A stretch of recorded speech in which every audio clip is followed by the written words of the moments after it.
ክብሩን እሱ ብቻ ይውሰድ። ክብር ለእግዚአብሔር ይሁን። እኔ የመጣሁት ከወላይታ ሶዶ ነው የመጣሁት እና እንዲህ አልኩት ትላንትና ሮብ ሟች ነበርኩ። ዛሬ የቀብር ቀኔ ነው።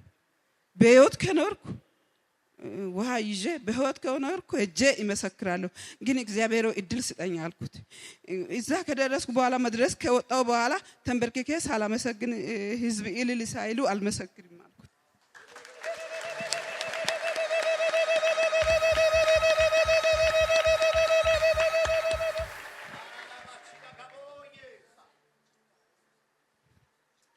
የሄኖክ አምላክ እግዚአብሔር ድንቅ አድራጊ ነው። አገልጋይ ነኝ። በቃ ለምድርቱ እግዚአብሔር ካስነሱ ሴቶች መካከል እኔ ለዓለም ለህዝብ ለአገልጋዮች የሚጸልይ ጸላይ ነኝ እና ይሄ ሸክም ያለብኝ ሰዎች ነኝ። ቤተሰቦቼ ጌታን የማያውቁ ናቸው። ከነሱ መካከል ወጥቼ ነው አመድ 15 ቀን ጦንቃይ ቤት እየኖርኩ ጠጥቻለሁ። 15 ቀን አመድ ተቀብቻለሁ። ያኔ 15 ቀን አመዱን ከተቀበልኩ በኋላ ከተቀባው በኋላ ወደ ቤት መጣው። ጦንቃያ እኔ አንቺን የኔ አውሊያ አይወድም ሂጂ ብላ 3 ኪሎ አመድ ሰጣ። እስከ 4 ወር ድረስ አመዱን ጠጪ ብላ ወደ ቤት ሸኘች። የሚበላው ማመድ ነው፣ የሚጠጣው ማመድ ነው፣ የሚቀባው ማመድ ነው፣ ጊፍቱ ማመድ ነው። ከዛ በኋላ ወደ ቤት መጣው። ኢየሱስ እኔ ቤት ቀደም ብሎ መጣ። አሜን።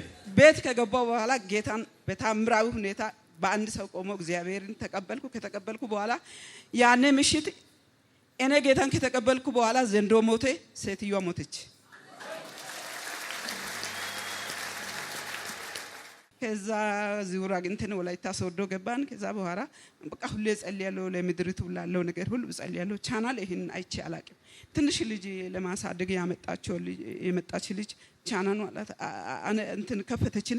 እትዬ ይሄን ቻናል ያለች ቻናሉን እንዳየው ጅባ ወሰድኩና ቻናሉን ልጅቷ ከፈተችና ወዲያውኑ ተንበረከኩ። ምንድነው ጌታ ሆይ አልኩት። በቃ ውስጤ መንፈስ ቅዱስ እንደገና ተሞላው። ከዛ በኋላ ጌታ ሆይ ምንድነው አልኩት። ጸልይ አለ እግዚአብሔር። ለዚህ ሰው ጸልይ አለ። መጸለይን ቀጠልኩ። ከዛ በኋላ ትንሽ ወራቶችን እንደጸለይኩ እግዚአብሔር ቀጥታ ሂጂ ይሄ ቻናል ያለበት ቦታ አለ። ባለቤቴን አማከርኩ። ይሄው ሂጂ እግዚአብሔር እያለኝ ነው፣ ምን ልሁን አልኩት። እኔ ምንም በእጄ በካናም የለም፣ በምን ትሄጃለሽ አለ። ሂጂ ያለ እግዚአብሔር ያስከደኛል አልኩና ከሰፈር ሰው ብር ተቀበልኩና ትንሽ ብር ያኔ መኪናም ትንሽ ብር ነው፣ ወደ 170 ብር ነው፣ እንደዛ ነው። ቀጥታ ወደዚህ መጣሁ። ቅዳሜ ምሽት መጣሁ። ሲመጣ የሆኑ አገልጋዮች አንድ ጣይም ልጅና ቀይ ልጅ ቤት እያጸዱ ናቸው፣ ወንበሩን እያስተካከሉ ናቸው። ወይኔ ፕሮግራም መቼ ነው አልኩት። ነገ ጧት ይሁዳል፣ አሁን ፕሮግራም ዛሬ አይደለም አሉ። ከዛ በኋላ ወደ ላይ አካባቢ ቤት እየበለኩ ማደሪያ ያጣውና 100 ብር ከፍዬ የሆነች ቤት አደርኩ። ዳቦ በልቼ ጧት መጣሁ። ፕሮግራሙን ተካፈልኩ። ተንበርክኬ ጸለይኩ። ቀደም ብዬ መጥቼ ጌታ ሆይ ምንድነው አልኩት።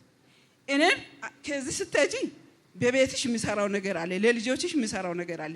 ለዚህ ባሪያ ደግሞ ጸሎትሽም ሄደሽም ቀጥ የሚሰራው ነገር አለ። ዳግም ይሄን ህዝብ አታይም፣ ይሄን ቤት ዳግም አታይም። ሌላ ቤት ነው የሚታዩ፣ ሌላ ህዝብ ነው የሚታዩ። ይሄ ነው ለዚህ ሂጂ ጸልየሽ አለ። ከዛ አንተ እየሰበክ ያኔ ስለ ዮሴፍ ታሪክ ነው የሰበከው። ስብከቱን ሰምቼ ከዛ በኋላ እኔ የሚሄድበት ቦታም ሩቅ ነው። ወደ መናሪያ ሄድኩ። አጠና አልጋ ላይ 100 ብር ከፍዬ አደርኩ። 20 ብር ድንች በልቼ አደርኩ። ወላይታ ሶዶ 170 ብር ከፍዬ ሄድኩ። ባዶ ምን ምሳ ቁርስ ሳልበላ ሄድኩ። ከሄድኩ በኋላ ለልጆቼ እግዚአብሔር በገራሚ ሁኔታ በሚያስደንቅ ሁኔታ ዘመድ የለኝ፣ አዝማድ የለኝ፣ ማንም የለኝ፣ ብር የለኝ፣ ገንዘብ ምንም ነገር የለኝ። እግዚአብሔር ለሁለት ልጆቼ የአሜሪካ በር ከፈተ።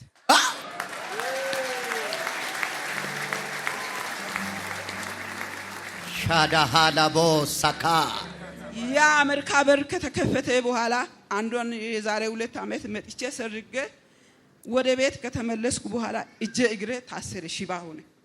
ያንን ያየው ራእይ ማየት አልቻልኩም፣ መጸለይ አልቻልኩም። ተንቼ ጸልያለሁ፣ ቁጭ ብዬ ጸልያለሁ። ሰው ነው የሚደግፈኝ። ጠዋት ማታ ሆስፒታል መሄድ ሆነ።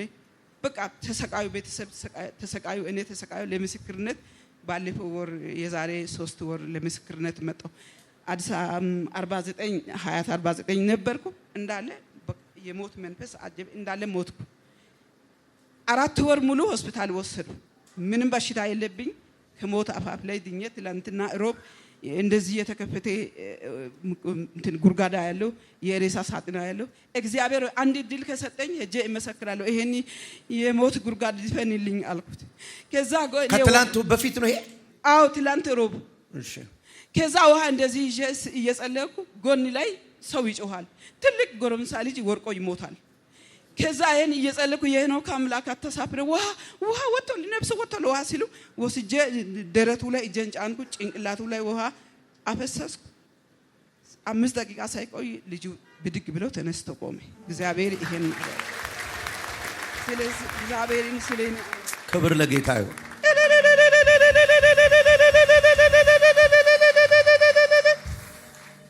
ታማሚ ነኝ። እንደገና በባለቤቴ በኩልም በኔ በኩልም ከባድ ከርስ አለኝ። ግፊት በቃ መዳን ዶክተር አንሰጥም ብሎኛል። በቃ ጸልይልኝ። ነይ እዚህ ጋር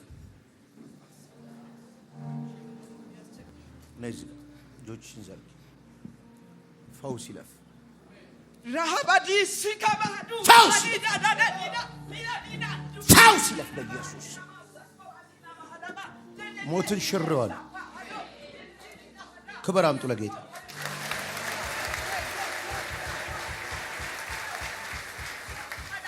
ሻታ ካፖሳ ካፓባታ ካዳ ታቦሳ ካፓርባዲያሳ ታውቃላችሁ፣ እግዚአብሔር ወደ ነቢያት ጋር ሂዱ ብሎ ሲመራችሁ ሲሪየስ ሳይን ነው። ሲሪየስ ሳይን ነው። እንደ ቀልድ የምታዩት ነገር አይደለም። እንግዲህ ከዛሬ ስንት ዓመት በፊት ገንዘብ ሳይኖራት አጠና ላይ ተኝታ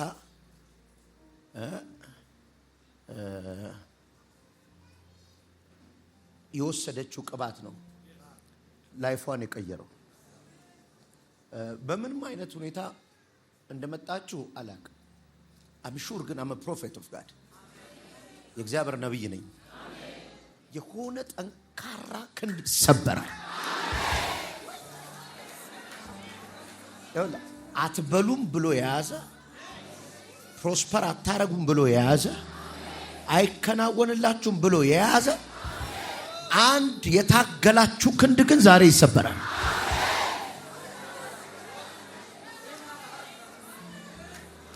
ይኸው ዛሬ የመጀመሪያው ቀን ነው አይደል? እግዚአብሔር አሸንፎለት የሚወጣ ሰዋል።